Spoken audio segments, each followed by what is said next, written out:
Hello everyone, I'm Uni FC and this is Blue Lines TV, and today I'm bringing back another Transfer Daily video. Now, to kick off with the first story, there's been reports intensifying regarding Alex Chamberlain from Arsenal. Now, it's to be believed that Alex Chamberlain has turned down 2 contract renegotiations with Arsenal, and it's to be believed that he does actually want to leave and he wants to try different surroundings. Now, they're saying that from reports that the fee could be potentially around 35 million.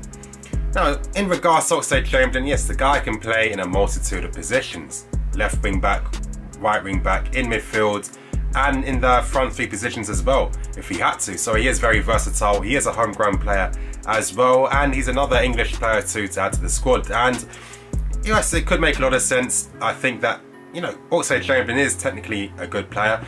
I felt sorry for him in regards to the fact that he hasn't been used in a set position throughout his entire career at Arsenal so far. I remember seeing this guy for Southampton when he was 17 years old, especially that game against, I think, Manchester United, when he used to be playing behind the striker as a cam, and you could see his qualities already. And you know, it's a shame that he hasn't really had the opportunity to really kick on, but I think coming to Chelsea could make a lot of sense, because if you're Alex Chamberlain, you're thinking Bellerin is the right wing back. Kolasinac will be playing on the left when Koscielny and the likes are fit and back in defence. So really, Alex Chamberlain will go back to becoming another squad player. So I think that he feels if he goes to Chelsea, maybe he's got a fairer chance at potentially getting the first team spot over Victor Moses, which I think, you know, if he thinks that's going to be the case, it's not going to be as easy as that. But also maybe he's thinking he wants a new surrounding now. And I think the move by Chelsea could make a lot of sense tactically too. And of course, Conte's saying as well that he does actually want, you know, he wants the squad depth to be much better, because at the moment it's pretty weak, and you know, he's not comfortable with using some of our young talented players at the moment, because of course if he was, the likes of Chalobah and Ruben Loftus-Cheek wouldn't have left. And yeah, they're the type of players that we really need right now at this moment in time. But Alex Chamberlain, again, if we got him or Candreva, in my opinion, I'm not really that fussed, really. I'd probably go with Alex Chamberlain if I could pick out of the 2, because, you know, purely for the fact that he adds that he's a homegrown player, and you know, actually, I like the player. I think he's a decent player, and he'd be a very good squad option for the club. Now, moving on to the next story, and this is regarding Danny Drinkwater. Now, it's been reported that a bid of £30 million has been turned down by Leicester City for Drinkwater, which is already ridiculous in itself. And Leicester want £40 million. Now, why do they want so much money? Well, they know that Chelsea are desperate. It's near the end of the transfer window. He's one of their best players, so they've got every right really to set whatever fee they want. And if anything, you know, again, it's hard with Chelsea, and I can't really blame it on, you know, the board not being very good. Too often I keep reading this narrative, you know, people demanding that, oh, the club should be signing this and that, as if it's such an easy thing to do. Now, one reality we have to accept is that there's a lot more money in the Premier League now. So now, let's say a few years back, if a club wanted to go for one player, that player might have, you know, 3 or 4 clubs after him as well. Now, today, it's completely different. It's probably double or triple the amount of clubs going for the same player. So it's much harder to do business, especially now, because clubs don't need that financial incentive in terms of selling. Most times if they do sell players, it's because a player wants to leave and they're forced out of their hands. Now, for example, we're seeing Liverpool turning down a bid of more than 100 million for Coutinho. I think Dortmund have just done the same thing in regards to Ousmane Dembele.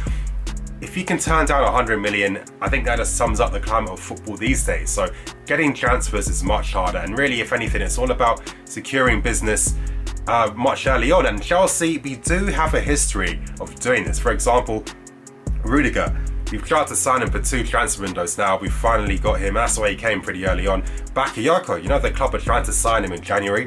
It's no surprise why negotiations were easy, because, you know, we did sort out the financial demands by Bakayoko immediately. It was just a case of his knee injury, and really trying to reassure ourselves that, you know, this guy is actually going to be able to come back in time and play a part. Otherwise, might have to look at potential other options. And, you know, it's happened throughout the past before in regards to Hazard. Spent a lot of time going after him. Andre Schürrle, spent, I think, at 2 years we were looking at this guy before we finally got him. So sometimes if we don't necessarily get the player in the window we want him in, don't be surprised if we get them in the next window, because that's just the nature of football. You know, you have to do a lot of planning in regards to your transfer activity way in advance, especially now because there's a lot of competition and clubs don't really have to sell anymore. Now, in regards to Drinkwater, as you've heard me say before in previous Transfer Daily videos, he is a good player. I feel he is a very underrated player. I think he has very good work rate, plus he's got very good ball playing ability. He's great at spreading the play, and he's great at finding the early pass. I mean, look at, for example, Jamie Vardy. Now, at Leicester, when you've got Jamie Vardy, the guy's constantly making runs and behind, and it's very quick. And the fact that Drinkwater was constantly finding him all the time shows you his vision, and he has the technical prowess to actually have the technique in his passes to be able to pull them off to find Jamie Vardy's quick runs. So he would provide some type of, you know, offensive creativity, which I think would be valuable, because allegedly they're saying that if we can't get Drinkwater, Idrissa Gueye from Everton is an option that the club are looking at. Now, allegedly Conte was asking about him a few months prior, but at the time the club were thinking, of course, in regards to negotiations with Everton for Lukaku, it wouldn't be the wisest move to really go in for him like that. Idrissa Gueye is a very good ball-winning midfielder. I'm not going to say defensive midfielder because, you know, of course, ball-winning implies, you know, he's much higher up when he's winning the ball, and it's all about playing short passes to his midfield partner beside him to help keep the play going. You know, in football, everyone plays a part to the benefit of the team. He's a very good player. I think he got the most tackles in the league last year, but at the same time I think the profile of player is just too similar to what we already have. Now, I think with Bakayoko and Kante, that is enough. Fabregas is completely different to them. I think Drinkwater would complement that midfield four in, you know, in terms of having some good defensive ability and position play, as well as being able to play with the ball when needed. But at the same time, in regards to Drinkwater, is he going to be comfortable coming to Chelsea being the fourth choice option? What's the chances that 3-5-2 is going to be the go-to system for the club?